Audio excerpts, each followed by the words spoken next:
Hi there. In this lecture we see Gradus against Mikhail Tal in the Latvian Championship of 1953. d4, Tal plays knight f6, knight f3, g6, c4, bishop g7, knight c3, black castles. So we have a king's engine defense. And the Fianchetto variation is one of the more solid approaches to the king's engine. So this is very interesting to see what Tal plays.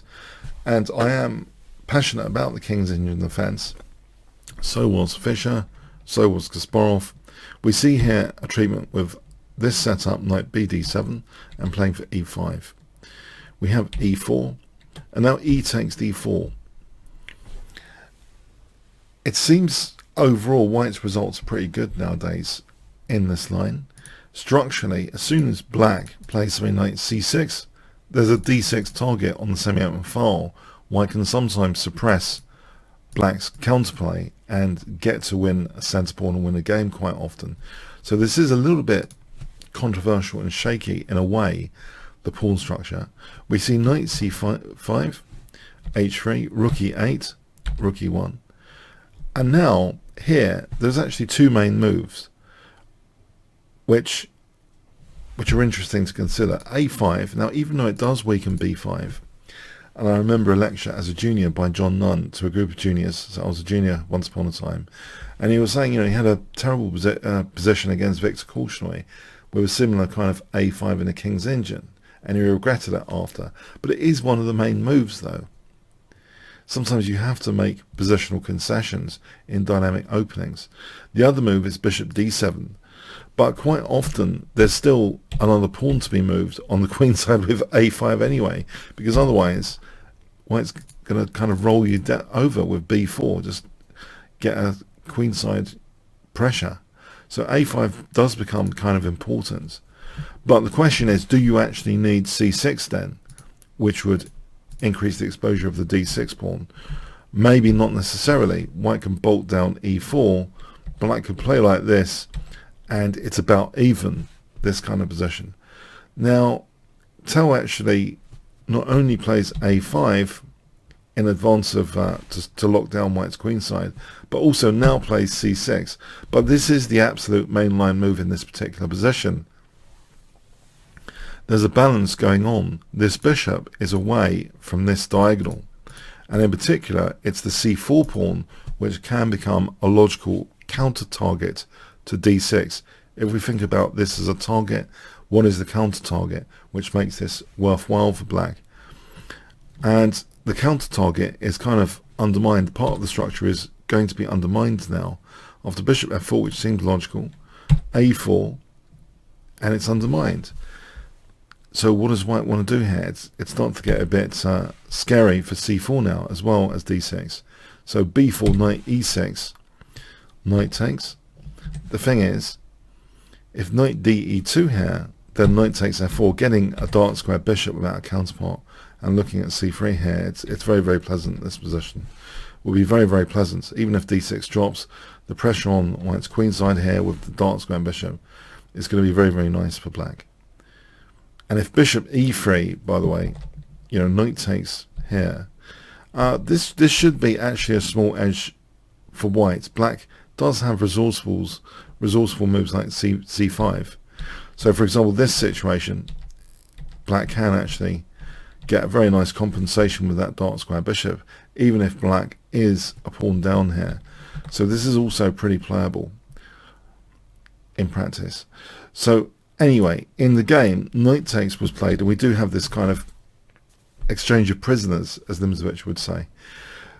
But you know what? You do need to be in that kind of position to be able to exchange prisoners. Otherwise, you've just offered the execution of the d6 pawn.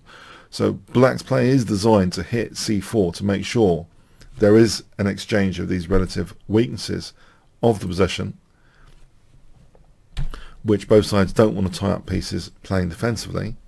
So we end up with that resolution. So c4 for d6. However, taking out d6 does mean e5 is much more lucrative now. There's no breaks on e5. White does play e5. It does extend the scope of the bishop. It seems as though white's play is very, very logical, very fluent. So far, knight d7 is played. In fact, if black wants to play the most accurate move, it seems rook e6, according to the modern computer. So rook e6, and it gets a little bit crazy this line. If e takes, rook takes d6, queen g4, and you can see, hold on, there's two pieces hanging here. How is this even possible? Funny enough, it is. Bishop takes f6, b5, trying to lure the queen away from c3, bishop d4, and black is getting that piece back. If check, black is getting the piece back, and it should be about even. So funny stuff in that line. It looks chaos, but yeah, apparently this is about even. So okay, knight d7 was played there, and here white goes tragically wrong. White's done all this effort to get a glorious position out of the opening, and in fact this is 1953. This is the kind of thing Botvinnik would use in a rematch against Tal in terms of openings. It's a fairly solid approach to the King's Indian defence. So white really has chosen the right opening against Tal, but missteps here in a gigantic manner. White should play something like rook e4 targeting c4. If b5, queen e1, we can see that actually white can get a very lovely looking position, and here even consider an exchange sack, and here taking on d5. This is a very lovely position indeed, with white having a nice positional advantage overall. But okay, and if we look at this, if h4 instead, you know, knight takes c3 again, this is again going to be pleasant. There are very pleasant variations for white, but not with queen d4 as played. So queen d4 was played. It seems in a way, you know, lucrative to attack the c4 bishop, but black has a major resource in this position. Can you see what that is? So I'll give you 5 seconds to pause the video. So for 100 points, what do you think Mikhail Tal played in this position?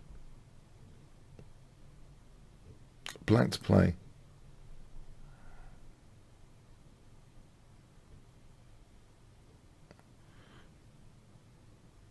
Yeah, it's it's a cruncher, this move, and it's knight takes e5. Yeah, it's a real cruncher. Rook takes e5 was played. If bishop takes e5, then black has queen takes d4 and bishop takes d4 with a fantastic position. This is absolutely a brilliant position. This is just big advantage for black. So yeah, rook takes e5 was played. We have rook takes e5, bishop takes, and our queen takes d4, basically the same position. After bishop takes d4, it's just a massive position for black. White actually resigns here. Yeah, this is just a big turnaround of events. And you know, if rook c1, you know, clear cut, if we want to just create a pass pawn, this is one way, which is pretty clear cut for a big advantage.